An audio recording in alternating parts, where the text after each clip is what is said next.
भीष्म पितामह की माता का नाम क्या है? गंगा। और पिता का नाम क्या? जोर से। शांतनु। शांतनु और गंगा, इन दोनों का हुआ विवाह। तो गंगा जी ने शर्त रखी कि जो बच्चा होगा, मैं कुछ भी करूं, आप बोलिए मत, मैं कुछ भी करूं। अब इनका बच्चा होए तो ये ले जाके पानी में डुबा दें। एक बच्चा डूब गया, मर गया, 2 मर गए, 3, 4, 5, 6, 8वां बच्चा जब वो लेकर जाने लगी तो शांतनु बोले कि सारे तुम डुबा दोगी तो हमारा वंश कैसे चलेगा, ये राज सत्ता कौन संभालेगा? तो गंगा ने कहा कि ये रहा पुत्र आपका, अब मैं चली, क्योंकि मैंने बोला था कि आप टोकेंगे तो मैं चली जाऊंगी। तो गंगा विलीन हो गई। अब शांतनु पुत्र तो पा गए, पितामह भीष्म, बड़े योद्धा पितामह। तभी क्या हुआ, अब शांतनु की पत्नी ना होने से वो अकेले अकेले रहने लग गए। एक दिन क्या हुआ कि उन्होंने सत्यवती को देखा। शांतनु ने किसको देखा? सत्यवती को।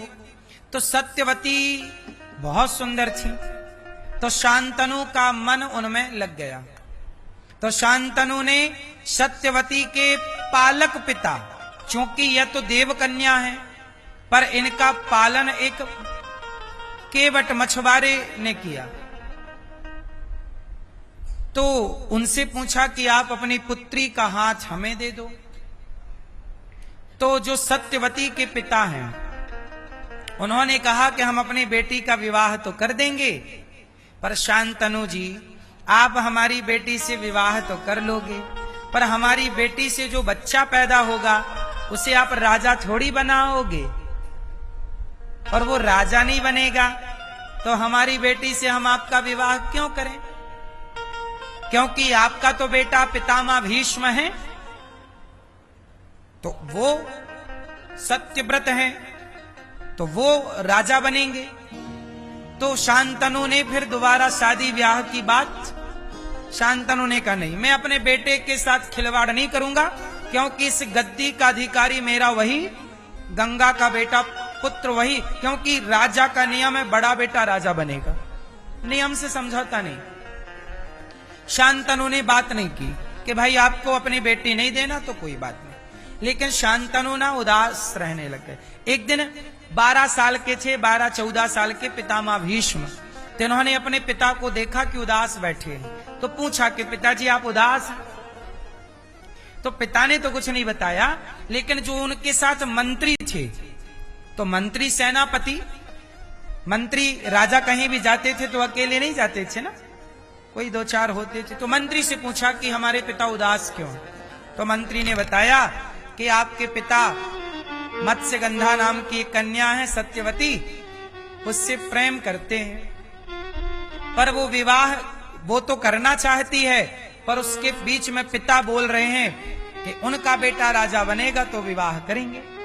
अब भीष्म पितामह गए उस कन्या से मिलने, अपने होने वाली माता से मिलने गए और माता को प्रणाम किया, माता प्रणाम। तो सत्यवती ने आशीर्वाद दिया। अच्छा, सत्यवती के पिता से भीष्म पितामह ने बात की कि आप मेरे पिता से अपनी बेटी का विवाह करिए। देखो, एक बेटा अपने पिता के विवाह की बात कर रहा है, और बोले, वो सत्यवती के पिता बोले कि भाई तुम तो राजा बनोगे ना? तो भीष्म पितामह बोले, मैं प्रतिज्ञा करता हूं कि आपकी बेटी अर्थात सत्यवती के द्वारा जो बच्चा होगा वही हस्तिनापुर का राजा होगा, मैं राजा नहीं बनूंगा। तो फिर बोले सत्यवती के पिता कि चलो तुम राजा नहीं बनोगे, पर तुम्हारा विवाह होगा, तुम्हारा बच्चा होगा, तो वो सत्यवती के बेटे को हटा के वो राजा बन जाएगा, तुम्हारा बेटा। तब कहा कि मेरे पिता के विवाह में यदि मैं बाधा हूं तो मैं आपको वचन देता हूं, मैं विवाह ही नहीं करूंगा, आज से अखंड ब्रह्मचर्य। अपने पिता के लिए उन्होंने अखंड ब्रह्मचर्य का पालन लिया और कभी विवाह न करने की प्रतिज्ञा की। इस प्रतिज्ञा को भीष्म प्रतिज्ञा कहते हैं। क्या कहते हैं? भीष्म प्रतिज्ञा। अब सत्यवती से हो गया विवाह। किसका? शांतनु का। अब देखो विवाह हो गया, पर हुआ क्या कि सत्यवती के दो बेटे हुए, चित्रांगद और विचित्र वीर्य। सत्यवती के कितने बेटे हुए? चित्रांगद और विचित्र वीर्य। अच्छा, चित्रांगद और विचित्र वीर्य के उनका विवाह हुआ अंबा और अंबालिका के साथ। अब इनका जब विवाह हुआ तो हुआ क्या कि चित्रांगद और विचित्र वीर दोनों की कम टाइम पे मृत्यु हो गई, जवानी में ये दोनों मर गए। अब जब दोनों मरे और इनकी जवान जवान पत्नियां घर पे बैठी, अब राज्य आगे कैसे? अब सत्यवती का राज्य मतलब हस्तिनापुर का राज्य चलाने वाला पितामह बोल चुके हैं कि मैं गद्दी पर नहीं बैठूंगा, मैं विवाह नहीं करूंगा। सत्यवती ने कहा कि पुत्र तुम विवाह कर लो। बोले नहीं, मैं आपके पिता को वचन दे चुका हूं। अब हुआ क्या कि दो पत्नियां हैं, चित्रांगद और विचित्र वीर्य की। अब इनके कोई बच्चा नहीं है। तब क्या हुआ? तब और सुनो, ये जो सत्यवती थी, सत्यवती शांतनु के विवाह के पहले महर्षि पराशर के द्वारा इनके एक पुत्र हो चुका था। इन घटनाओं को आप सामान्य दृष्टि से मत देखिएगा, क्योंकि ये महिला कोई सामान्य महिला नहीं है, देवतुल्य है। ये लीला है। और महर्षि पराशर के द्वारा जो सत्यवती का पुत्र हुआ वही वेदव्यास जी कहलाए।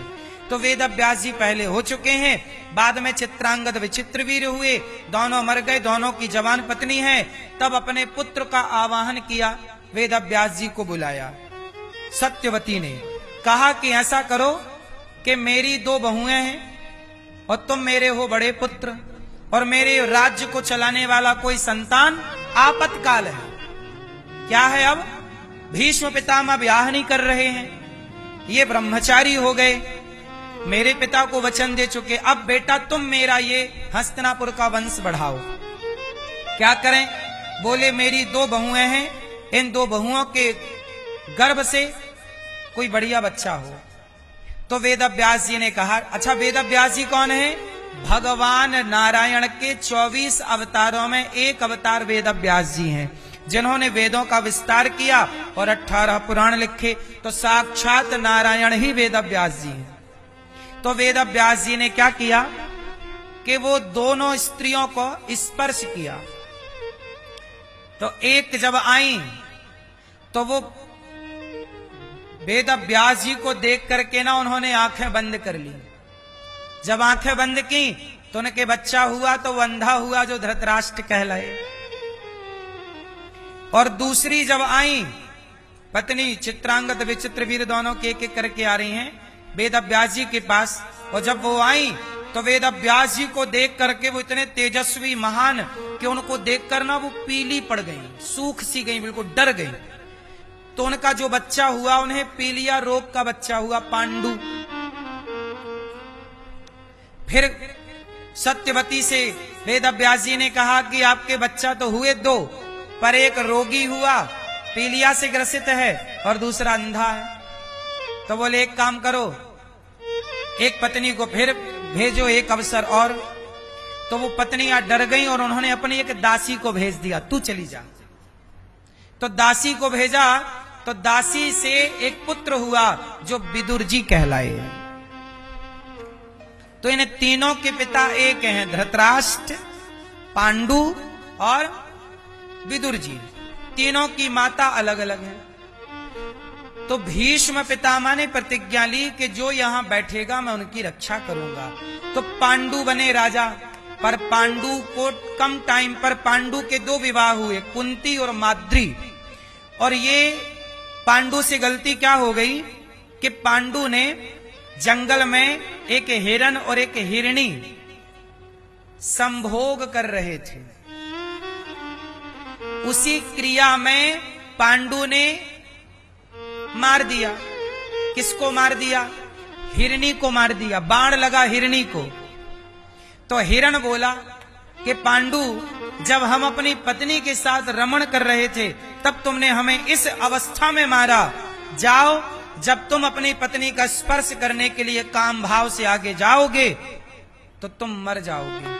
पांडु को श्राप लग गया कि वो अपनी पत्नी का स्पर्श यदि काम भाव से करेंगे तो मर जाएंगे।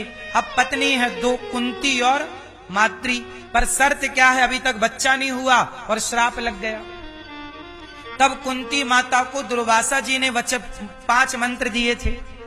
तो उनमें से कुछ मंत्र दिए थे, तो उनमें से 2 मंत्र कुंती ने माद्री को सुनाए। तो माद्री के 2 बच्चे हुए उस मंत्र के देव प्रभाव से, नकुल और सहदेव। और कुंती ने 3 मंत्र का प्रयोग किया, तो अर्जुन, धर्मराज युधिष्ठिर और भीम। 3 कुंती के, 2 माद्री के, 5 पांडव कहलाए। एक दिन पांडु ने अपनी पत्नी माद्री को स्पर्श किया काम भाव से। स्पर्श करने गए तो उनकी मृत्यु हो गई। और जब मृत्यु हुई तो पांडु के साथ उनकी पत्नी माद्री सती हो गई, परंतु कुंती सती नहीं हुई। पांडु के मरने के बाद धृतराष्ट्र बने राजा। और जब धृतराष्ट्र राजा बने तो उन्हें राजगद्दी इतनी अच्छी लगी कि उन्होंने सोचा कि पांडवों को रास्ते से हटा लो और सदा के लिए राजगद्दी पर बैठो। क्योंकि पांडु का बड़ा बेटा भी छोटा, धर्मराज युधिष्ठिर अभी छोटे हैं। जब बड़े बनेंगे तो बड़े होने पर हस्तिनापुर के राजा कौन बनेंगे? धर्मराज युधिष्ठिर। पर लोभ आ गया धृतराष्ट्र को कि मेरे बेटे बनेंगे। धृतराष्ट्र का विवाह हुआ गांधारी से और गांधारी का बेटा हुआ दुर्योधन और 100 बच्चे हुए। तो धृतराष्ट्र को लोभ आया कि पांडव राजा ना बने, मेरा बेटा। ये लोभ से कहानी स्टार्ट हो गई।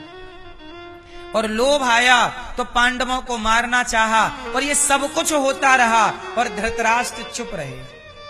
द्रौपदी की साड़ी उतरती रही, सब कुछ होता रहा। इसलिए भीष्म पितामह जब चुप रहे तो बाणों की सैया पर लेटे। तो बाणों की सैया पर लेटे भगवान आए, कहा पितामह मेरे लायक कोई आज्ञा हो। पितामह भगवान के बहुत बड़े भक्त थे।